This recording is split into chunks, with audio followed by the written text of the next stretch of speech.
Il est considéré comme l'un des plus grands soutiens du président républicain Donald Trump. His name is Elon Musk. Take over, Elon. Yes, take over. President Trump must win to preserve the Constitution. We essentially want the sensible basic things. We want safe cities. We want secure borders.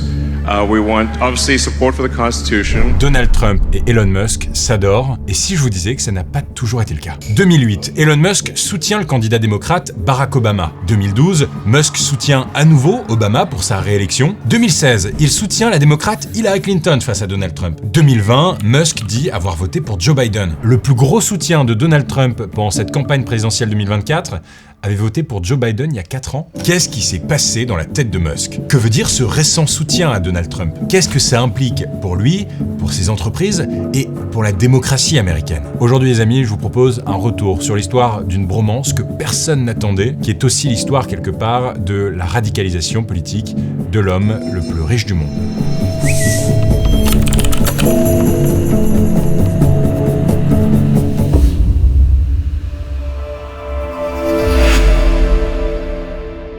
Je vous ai demandé sur Instagram sur quelles questions d'actualité vous souhaitiez avoir un éclairage plus poussé et vous avez été très nombreux et nombreuses à me parler de ça. Salut, alors moi c'est Pierre. Je me demandais avec la récente élection de Donald Trump et tout ce qu'on a entendu ces derniers jours, comment est-ce que Elon Musk a contribué à la victoire de Trump? Honnêtement, on s'attendait pas à une victoire aussi écrasante de Donald Trump. Perso, je pensais même que ça allait prendre des jours et des jours de recomptage, tellement ça allait être serré. En tout cas, c'est ce que les sondages nous vendaient, mais pas du tout. Ça a été extrêmement rapide. À 8h30, le 6 novembre 2024, on apprenait la victoire de Donald Trump sur Kamala Harris. Mais ça vous a pas échappé, surtout si vous avez vu notre reportage sur place, une des composantes majeures de la campagne, ça a été l'implication, l'influence, peut-être même l'ingérence d'Elon Musk. L'entrepreneur et milliardaire a été présent sur des meetings du candidat Trump. Il a financé à hauteur de plusieurs dizaines de millions de dollars sa campagne et lui a affiché son soutien quotidiennement sur X. Donc désormais, j'essaierai de faire ça plusieurs fois par mois, une sorte de SAV de l'actu. N'oubliez pas de vous abonner sur Insta pour poser vos questions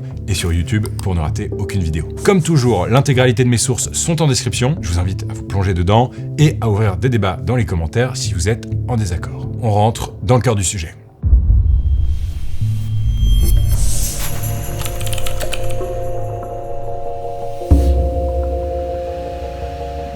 Pour comprendre la soudaine implication d'Elon Musk dans la politique américaine, il faut d'abord comprendre qui il est. Et pour ça, je vais remonter un peu dans le temps. On est le 28 juin 1971 à Pretoria, en Afrique du Sud. Et un couple, Errol et May, donne naissance à leur premier fils, Elon. Je vais pas être très exhaustif sur son histoire, vous allez voir, parce que 1, c'est pas le sujet de la vidéo, et 2, j'ai déjà publié une vidéo il y a 2 ans qui a un peu vieilli, mais qui retrace déjà tout son parcours. Enfin, pour vous redonner un peu de contexte, Elon Musk, c'est l'histoire d'un jeune garçon, frêle et geek, harcelé à l'école, passionné par les jeux vidéo, qui va très vite avoir le sens des affaires. Il code son premier jeu vidéo à l'âge de 12 ans, il le revend ensuite pour $500 à un magazine, et il réinvestit cette oseille dans du meilleur matériel informatique. À 18 ans, le jeune Elon part étudier au Canada, puis aux États-Unis, en Pennsylvanie, où il suit des cours d'économie et de physique. À 24 ans, il est admis à la prestigieuse université de Stanford pour y faire un doctorat en physique appliquée. Mais au bout de 2 jours de cours, il se rend compte que la recherche universitaire, c'est pas vraiment son truc. Il sent qu'il a mieux à faire, d'autant plus qu'une révolution est sur le point de se répandre un peu partout dans le monde, Internet.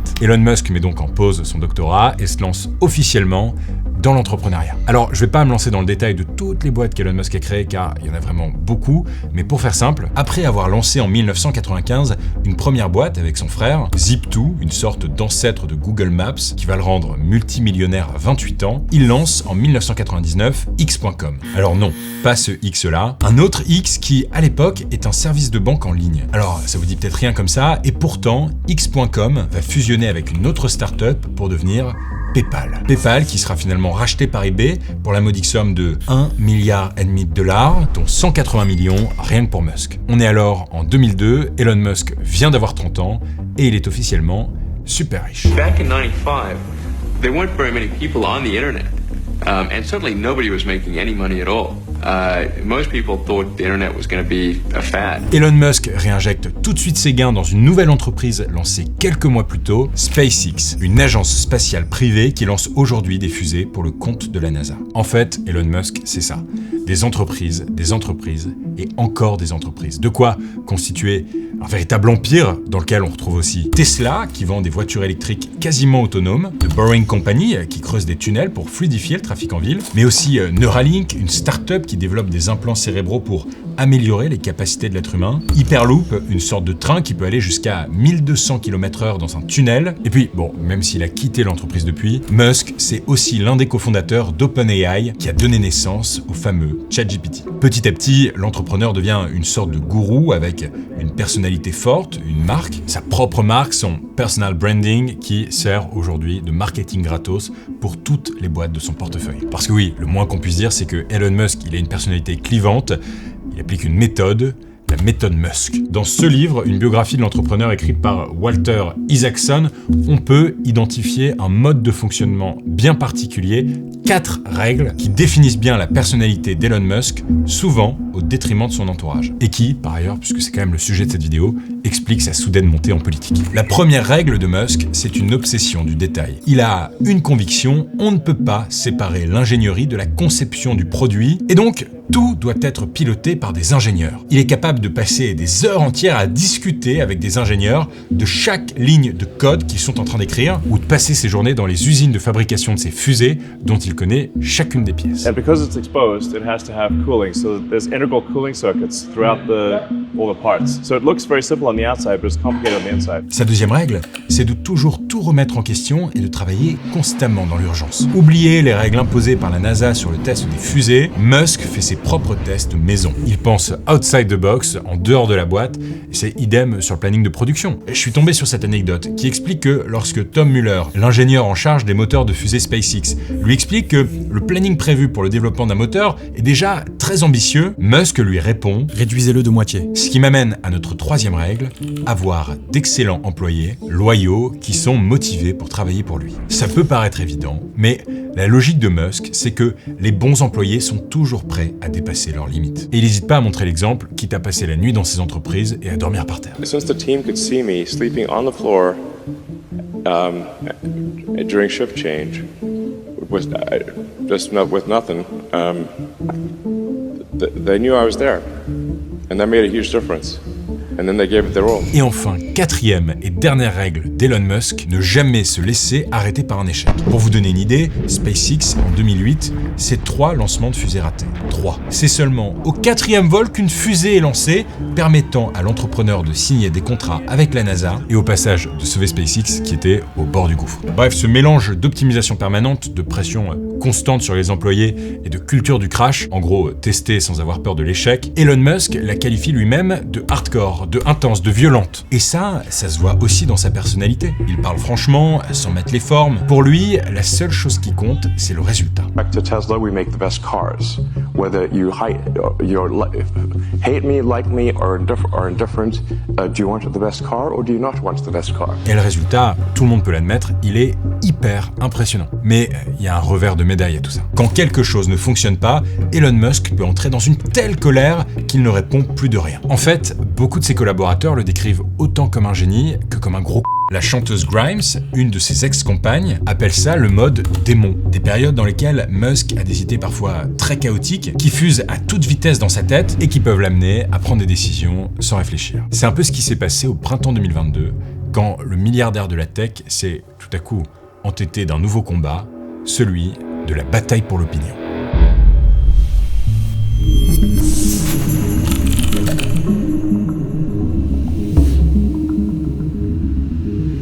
Au début de l'année 2022, les affaires roulent plutôt bien pour Elon Musk. Tesla est au plus haut de sa forme, SpaceX s'apprête à lancer sa 4e mission habitée vers la Station Spatiale Internationale pour la NASA. Au passage, Musk devient l'homme le plus riche du monde, sauf que voilà, ça ne lui suffit pas, il a besoin de nouveaux challenges. Alors, à partir du mois de mars, il se lance dans une nouvelle bataille. Il commence à acheter en toute discrétion des actions du réseau social Twitter, qu'il utilise d'ailleurs beaucoup à titre personnel. Elon Musk finit par posséder environ 9% 10% de Twitter et on lui propose donc de rejoindre le conseil d'administration. Pour ceux qui ne le savent pas encore, le conseil d'administration d'une entreprise, qu'on appelle aussi parfois le board, c'est le groupe de personnes qui décident des grandes orientations stratégiques d'une entreprise, et donc ici de Twitter. Dans un premier temps, Elon Musk accepte, mais en discutant avec les autres membres du board, il se rend compte qu'il ne partage pas du tout la même vision qu'eux. Lui est persuadé que Twitter va droit dans le mur, notamment avec de nombreux gros comptes, avec beaucoup d'abonnés, qui tweetent trop peu, et aussi parce qu'il trouve que les règles de modération sont trop strictes. Alors, au lieu d'essayer de changer Twitter de l'intérieur, le lundi 11 avril 2022, Elon Musk passe en mode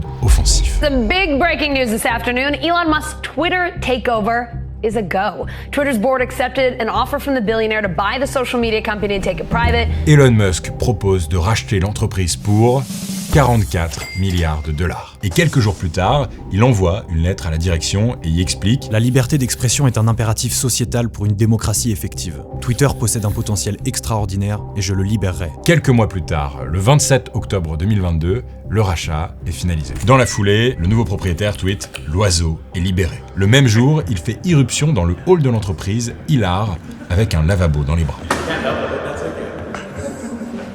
Elle est un peu cringe cette vidéo, mais ce qui est intéressant, c'est qu'elle est accompagnée d'un tweet « Let that sink in ». Un jeu de mots puisque « sink » en anglais, c'est lavabo. C'est toujours un peu foireux de traduire les jeux de mots comme ça d'une langue à l'autre, mais littéralement, ça veut dire « laisser ça infuser ». Une manière pour Musk de prévenir, il va y avoir de gros changements dans la boîte. Twitter, jusque-là, c'est une entreprise où la santé mentale des salariés est hyper valorisée. Il y a plein d'espaces de détente dans le bâtiment. Les employés peuvent prendre une journée de repos par mois pour leur santé mentale. Et ça, c'est tout l'inverse de la logique hardcore de Musk. Le rachat de Twitter, c'est donc l'occasion pour Musk d'y faire infuser sa méthode, l'efficacité à tout prix. En l'espace de quelques semaines, il dissout le conseil d'administration et annonce le 5 novembre 2022 qu'il licencie 50% des employés de Twitter dans le monde. Quelques jours plus tard, le 16 novembre, en pleine nuit, il envoie un mail aux 3600 salariés restants en expliquant qu'ils vont construire un Twitter 2.0 extrêmement hardcore. Au milieu du mail, un lien vers un formulaire pour confirmer que les employés souhaitent bien rester dans l'entreprise. Ils ont 24 heures pour répondre. Sans ça,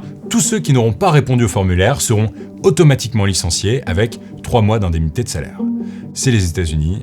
Yes we can. Dans le même temps, Elon Musk commence à donner une image de ce que pourrait devenir ce mystérieux Twitter 2.0 en lançant l'abonnement Twitter Blue. Tout le monde peut désormais, en payant 8 € par mois, accéder à la petite certif bleue qui prouve que le compte est certifié. Cette coche bleue qui était autrefois synonyme de crédibilité, de légitimité et de fiabilité pour un compte. Maintenant, ça veut plus dire grand chose. Musk nous dit quelque part avec cette logique d'abonnement de marchandisation de ce label de qualité que même la vérité s'achète. Et vous vous en souvenez peut-être, au début c'était un sacré bordel. Les utilisateurs de Twitter s'amusaient à changer leur photo de profil et leur pseudo, et ça donnait des choses assez étranges. Nintendo qui publie un Mario faisant un doigt d'honneur, McDo qui annonce la soi-disant utilisation de viande périmée dans ses restaurants. Bon, l'abonnement est pas encore au point, Musk suspend donc Twitter Blue jusqu'en avril 2023. Entre-temps, le milliardaire réduit encore les effectifs de Twitter, en supprimant notamment une grande partie des modérateurs. En parallèle, il réintroduit, après avoir fait plusieurs sondages directement sur son compte, d'anciens comptes bannis, dont peut-être le plus important d'entre eux, celui de l'ex et futur président des États-Unis,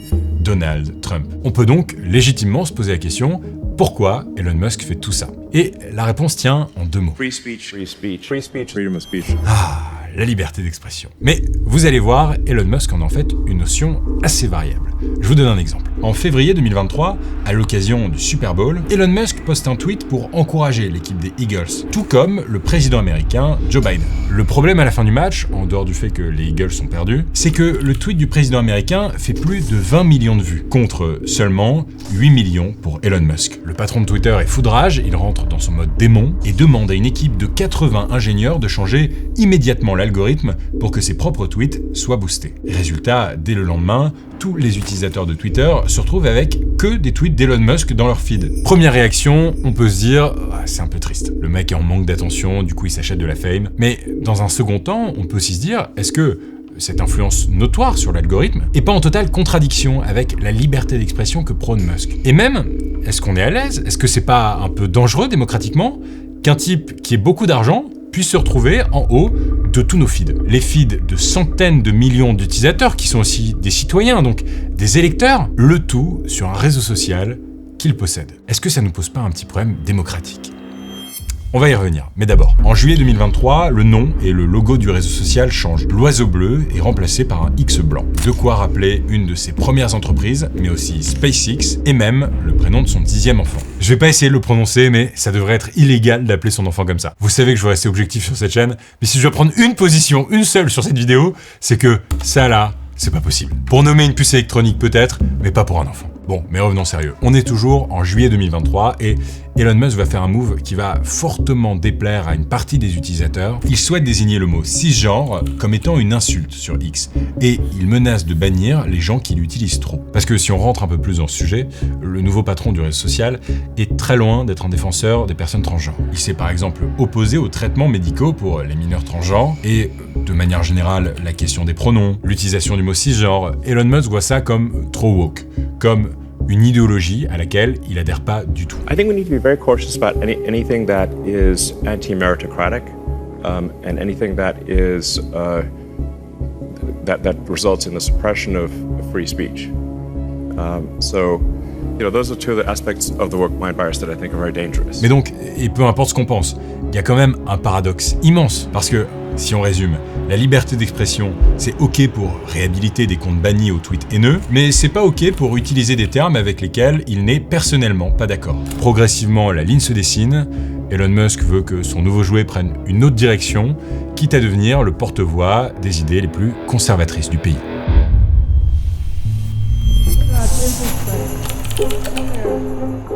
Take over, Elon, yes, On le sait, pour peser démocratiquement et laisser infuser leurs idées dans l'opinion publique, les milliardaires aiment bien s'acheter des médias. En France, parmi les exemples les plus connus, il y a Vincent Bolloré ou dans un autre style, Xavier Niel. Et donc là, avec X, Musk a désormais une version XXL de cet alliage milliardaire-média, puisqu'il possède désormais l'un des réseaux sociaux les plus populaires au monde. Et alors ça peut paraître surprenant, mais comme je le disais en introduction, il y a encore quelques années, Elon Musk, c'était un soutien du Parti démocrate. Close to half the country voted for Trump.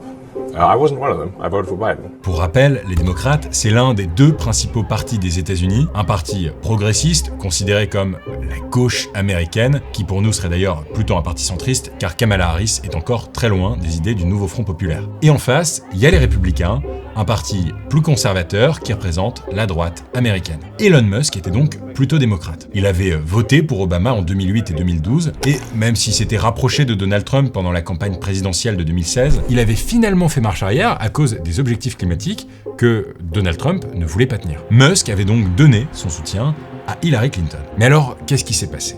En fait, le tournant dans la pensée de Musk, le fait qu'il soit passé de génie, entrepreneur, technophile à porte-voix des idées les plus conservatrices du pays, beaucoup s'accordent pour dire que ça a été le Covid. En mai 2020, alors que les États-Unis sont frappés de plein fouet par la pandémie, les Américains sont pour la plupart confinés. Mais le patron de Tesla, lui, refuse de fermer ses usines situées en Californie. Il les garde ouvertes et envoie un mail à tous ses employés en leur disant qu'il sera présent dans l'usine et qu'il pense, en gros, qu'on fait beaucoup de bruit pour pas grand-chose. À ce moment-là, c'est le républicain Donald Trump qui est président. Et lui aussi est plutôt du style à minimiser les effets du Covid. The risk to the American people remains very low. View this the same as the flu. When somebody sneezes, I mean, I try and bail out as much as possible. Bon, le bazar fera quand même 1 million de morts rien qu'aux États-Unis, mais ce qui énerve encore plus Musk, c'est globalement tout ce qui ressemble à une règle ou à une contrainte de l'État. En fait, à partir du Covid, il part dans une bataille contre la réglementation fédérale qui l'accuse d'entraver le développement de toutes ses entreprises, que ce soit à cause de normes à respecter, son entreprise Neuralink est par exemple poursuivie pour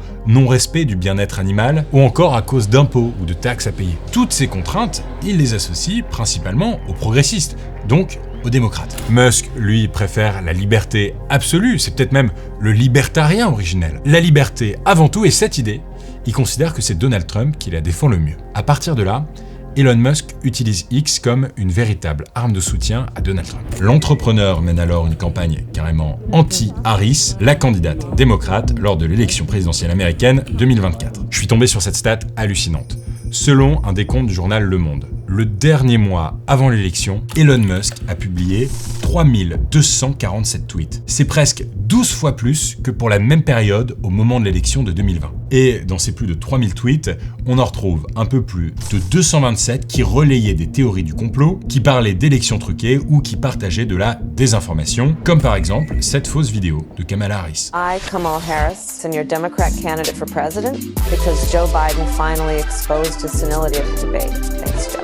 I was selected because I am the ultimate diversity hire. Mais le soutien d'Elon Musk à Donald Trump, il se cantonne pas à quelques tweets. En juillet dernier, Elon Musk crée l'America PAC, une organisation privée qui a pour but de soutenir la candidature de Donald Trump pour l'élection présidentielle. En quelques mois, il donne plus de 75 millions de dollars à cette organisation pour aider financièrement la campagne de Donald Trump. Un sacré coup de pouce qui, d'ailleurs, va dans les deux sens. I will create a government efficiency commission tasked with conducting a complete financial and performance audit of the entire federal government. And Elon, because he's not very busy, has agreed to head that task force. Il faut dire que le patron de Tesla avait tout intérêt à ce que Donald Trump gagne. Le désormais président élu Trump a promis de supprimer l'ordonnance de Joe Biden qui encadre l'utilisation de l'intelligence artificielle. Il veut à la place lancer de nombreux projets autour de l'IA, ce qui évidemment pourrait bien intéresser Elon Musk. Après avoir quitté OpenAI, le milliardaire a recréé une entreprise dans l'intelligence artificielle qui s'appelle xAI. Il a une petite névrose quand même à régler au niveau du X. Et finalement, 3 mois après avoir créé l'America PAC, Elon Musk franchit un nouveau cap dans son soutien à Donald Trump. We had one president who couldn't climb a flight of stairs, and another who was fist pumping after getting shot. Fight, fight, fight! Cette vidéo, elle date du 5 octobre 2024. C'était un mois tout pile avant l'élection présidentielle américaine. Et donc, pour la première fois, Elon Musk participe à un meeting politique de Donald Trump, et pas n'importe où. On est à Butler, au même endroit où, 3 mois plus tôt, Trump avait été la cible d'une tentative d'assassinat. Bon, mais ça vous le savez déjà, si vous avez vu notre reportage, j'étais moi-même à ce meeting. Franchement, je l'ai vu, on l'a vu, cette fanbase de Trump, elle est plus solide que jamais, et elle a été renforcée par les différentes tentatives d'assassinat. En fait, Elon Musk, il s'est tellement mouillé pendant cette campagne que de nombreux médias américains parlaient de lui comme le 3e nom sur le ticket républicain, avec J.D. Vance, le vrai colistier et futur vice-président de Donald Trump. D'autant plus que l'implication du patron de X ne s'arrête pas là. Le 19 octobre, Elon Musk annonce la création de sorte de super loterie. You just have to sign a petition saying you believe in the Constitution, which if you already believe in the Constitution, you're just signing something you already believe, and you can win $1 million. That's awesome.